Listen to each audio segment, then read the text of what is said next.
చంద్రబాబు అన్ని వర్గాలను మోసం చేశారని వైఎస్ఆర్సీపీ సభ్యులు మండిపడ్డారు. ఏపీ బడ్జెట్ కోసం అన్ని వర్గాల ప్రజలు ఎంతో ఆసక్తిగా ఎదురు చూశారని, అయితే అందరి ఆశలను తలకిందులు చేస్తూ మోసం చేశారని గణాంకాలతో సహా ఎండగట్టారు.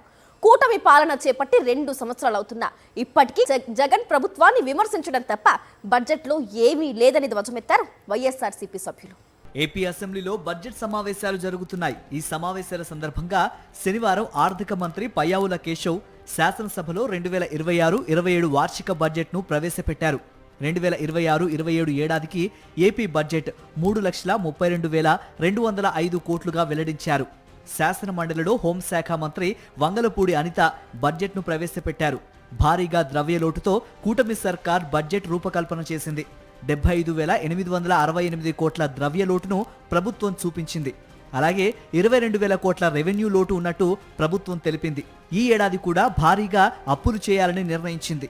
మొత్తం 97,000 కోట్ల రూపాయలకు పైగా అప్పులు చేయాలని బడ్జెట్లో ప్రతిపాదించింది. ఏపీని ఇప్పటికే అప్పుల్లో దేశంలో నెంబర్ 1గా నిలిపిన చంద్రబాబు అప్పుల మీద అప్పులు చేయటం పట్ల అన్ని వర్గాల ప్రజలు ఆందోళన చెందుతున్నారు.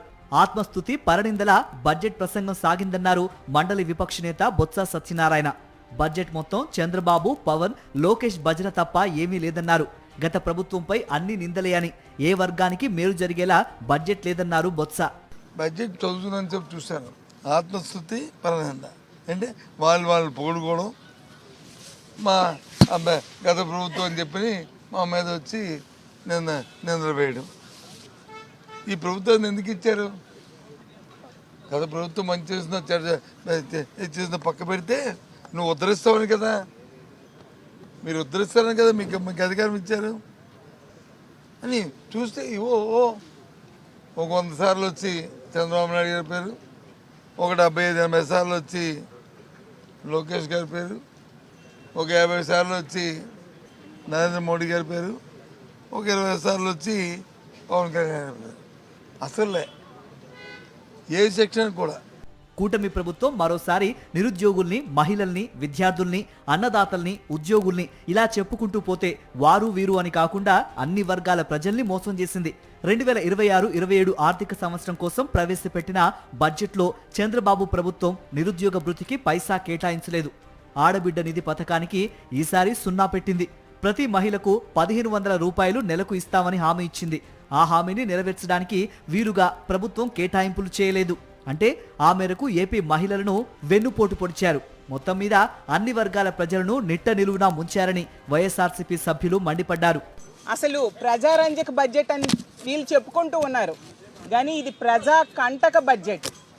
నిరుద్యోగులను నెట్ట నిలువుగా మోసం చేసిన బడ్జెట్, మహిళల్ని నెట్ట నిలువుగా మోసం చేసిన బడ్జెట్, అన్నదాతలకు వాళ్ళ ఆశల మీద నీళ్లు చల్లిన బడ్జెట్గా ఈరోజు మనం చూస్తూ ఉన్నాము. ఎంత దారుణం అంటే ఇచ్చిన ఏ ఒక్క హామీకి కూడా సరైన నిధులు కేటాయించలేదు సరికదా. ఈ వస్తున్న ఏడాది కూడా ఇంకో 1,00,000 కోట్లు అప్పులు చేయడానికి రెడీ అయిపోతున్నామని చెప్పేట్టుగా ఉంది ఈ బడ్జెట్.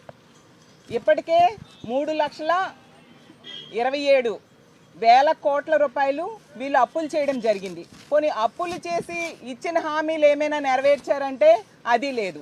పోనీ అప్పులు చేసి ఆదాయం వచ్చే సంపదని ఏమైనా వీళ్ళు సృష్టించారు అంటే అది కూడా లేదు.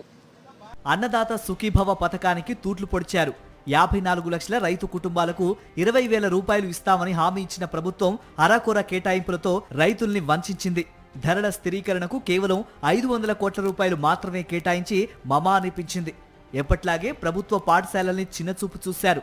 వైఎస్ జగన్మోహన్ రెడ్డి ప్రభుత్వ హయాంలో మనబడి నాడు నేడు పథకం ద్వారా 7,800 కోట్లకు పైగా నిధులు కేటాయించి కార్పొరేట్ స్కూళ్లకు ధీటుగా ప్రభుత్వ పాఠశాలల్ని తీర్చిదిద్దారు.